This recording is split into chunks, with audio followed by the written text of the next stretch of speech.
Panchayat elections లో Congress party cheap tricks play చేసింది. కావాలనే బీఆర్ఎస్ వాళ్ళ పైన ఇష్టానికి దాడులు జరిగే గ్రామీణ ప్రాంతాల్లోని హరీష్ రావు మాట్లాడతాం.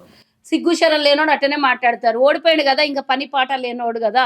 ఇక వాళ్ళు ఏమన్నారు, చిత్తుగా ఓడగొడతాం, గ్రామాలలో తిరుగుండి తరిమి కొడతారు, బట్టలిప్పి కొడతారు, రాళ్ళు తీసుకొని కొడతారు, ఊర్లలోకి రానియ్యరు, మీరు ఇచ్చిన హామీలన్నీ గంగలో కలిసిపోయినాయి, లేకపోతే బాకీ కార్డులు అని పట్టుకొని జూబ్లీహిల్స్లో తిరిగినరు. మొన్న పంచాయతీ లోకల్ బాడీ ఎలక్షన్లలో చూపిస్తాము అన్నారు.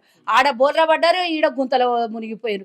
ఇంకేం చూపిస్తారు, ఇంకేం చేస్తారు? మీకు వచ్చేటి గవ్వే కదా. 30%కే నిప్ప నీళ్ళు. మాకు 66% కాంగ్రెస్ రెబలు కలిపి 76%, దగ్గరగా 76%, 1% సిపిఎం. మా రెబల్ మొత్తం అంతా కలిపి మాకు 76% వచ్చింది. మరి మీరు పిచ్చి వేషాలు వేసి ఈరోజు నేను అడుగుతున్నా, మమ్మల్ని రానియరు అన్నారు. ఈరోజు కాంగ్రెస్ సొంతంగా 66% ఓటును గెయిన్ చేసుకోగలిగింది. కాంగ్రెస్ బలపరిచినటువంటి అభ్యర్థులు. మరి మాకు ఎందుకో మరి తిప్పి కొట్టలేదు, మాకెందుకో రాళ్ళు తీసుకొని కొట్టలేదు, మేము ఇచ్చిన గ్యారెంటీలు ఎక్కడికి పోయినాయి అని అడిగేటోళ్ళు ఉండే. మాకు ఓట్లే పడకుండా కదా. మీరు అన్నట్లే మేము అరాచకం చేసినామంటే మీ కళ్ళు కబ్బొద్దులు ఎత్తుకపోయినా, లేకపోతే మీకు ఏమన్నా మాయరోగం పుట్టిందా, ఏమన్నా జరుగుతుంటే దాన్ని తీసుకొని వచ్చి పట్టి ఇవ్వాలి, పోలీస్ స్టేషన్ ఉంటుంది, కంప్లైంట్ ఇవ్వాలి, ఏదైనా తప్పు జరిగిందంటే దాన్ని ప్రశ్నించాలి. కానీ అంత అయిపోయినాక రిజల్ట్ వచ్చినాక కాంగ్రెస్ అన్యాయం చేసి గెలిచింది. జూబ్లీహిల్స్ అట్లనే ఏడ్చిండు, నిన్నే ఎట్లా ఏడ్చిండు.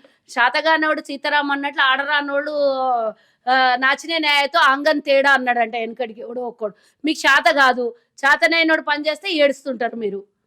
కేటీఆర్ ఏమంటా ఉన్నాడంటే, కేవలం ఓటమి భయంతోనే ఏ ముఖ్యమంత్రి చేయని విధంగా సర్పంచ్ ఎలక్షన్స్ కూడా ప్రతి జిల్లాకి వెళ్ళి సభలు పెట్టి రేవంత్ రెడ్డి వాళ్ళ ఆయన అనుకున్నాడు. కేటీఆర్ అంటా ఉన్నాడు, వాళ్ళ ఆయన అనుకున్నాడు ఫామ్ హౌస్ లో పండుకొని. మా ముఖ్యమంత్రి ఎన్నికలు అయిపోయి 2 సంవత్సరాలు అయింది, అసెంబ్లీ ఎన్నికలు అయిపోయి ఇప్పటి వరకు రేవంత్ రెడ్డి గారు అహర్నిశలు ప్రతిరోజు 16 గంటలు పనిచేస్తున్నాడు.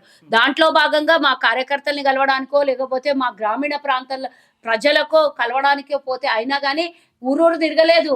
మా 2 ఏళ్ల పాలన సెలబ్రేషన్ కోసము ఒక 6 చోట్లనే కేవలం మొత్తం అట్లా అనుకుంటే 33 జిల్లాలు ఉన్నాయి, 12,000 గ్రామ పంచాయతీలు ఉన్నాయి. అన్ని చోట్లకు రేవంత్ రెడ్డి పోవాలి, అట్లా పోలేదు కదా. ఏదైతే మున్సిపాలిటీ లిమిట్లలో సెలబ్రేషన్స్ 2 ఏళ్ల సంబరాలు మేము ఏం చేసినాం అనేది ప్రజలకు చెప్పాల్సినటువంటి బాధ్యత మాది కూడా ఉంది కదా. వాళ్ళలాగా ఫామ్ హౌస్ లో పడుకొని పరిపాలన చేస్తాం, లేదు మేము ప్రజల మధ్యలో ఉన్నాం. నువ్వు అన్నావు కదా గ్రామాల ప్రాంతాలకు రానియరు అన్న, ముఖ్యమంత్రిని వచ్చి స్వయంగా మీటింగ్ పెట్టిండు, గది చెప్పకుండా మళ్ళీ వచ్చి ప్రచారం చేసిండు అంటాడు. మీ నాయన నువ్వు ఎవ్వరు కూడా పంచాయతీ ఎన్నికలకు ముఖ్యమంత్రి రారు అని అన్నావు కదా. నువ్వు మీ నాయనలాగా ఎవ్వరు కూడా ఫామ్ హౌస్ లో పండుకోరు కదా. అధికారం ఇచ్చినప్పుడు 2 ఏళ్ళు ఫామ్ హౌస్ లో పండుకున్నావు. నీకు అధికారం ఇచ్చి డబ్బిచ్చి 10 లక్షల కోట్ల అప్పు చేసి పెట్టిన నీకే అంత గమండు ఉంటే, కుక్కలు చింపిన ఇస్రాక్ చేసి మేము రాష్ట్రానికి కుడుతున్నాము, మాకెంత గమండు ఉండాలి? తెలంగాణ ఇచ్చిన వాళ్ళం మాకెంత గమండు ఉండాలి? నువ్వు పోయి ప్రజలు ఇచ్చిన తీర్పుకి ఫామ్ హౌస్ లో పండుకోమని తీర్పు ఇచ్చిండ్రా? అసెంబ్లీకి రాడు, సెక్రటేరియట్కి రాలేదు. సో పార్టీ ఫిరాయింపు చేసిన ఎమ్మెల్యేల మీద ఏంటి కాంగ్రెస్ పార్టీ స్టాండ్? నిన్న ముఖ్యమంత్రి గారు కూడా దానిపై మాట్లాడడం జరిగింది. నిన్న ఒక స్టేట్మెంట్ నిన్న స్పీకర్ గారు ఇచ్చిండ్రు, దానికి కట్టుబడి ఉంటది కాంగ్రెస్. ఇంకోటి, దీనికి సిగ్గుండాలి ఫిరాయించులకు అవి ఇవి అని మాట్లాడినటువంటి బీఆర్ఎస్ లకు అడుగుతున్నా, ఫస్ట్ సిగ్గు, మీరు బట్టలు ఇడ్చుకొని సిగ్గు తీర్చుకున్నటువంటి మీరు ఈరోజు మా గురించి మాట్లాడితే ఫిరాయింపులు చేసింది ఎవరు?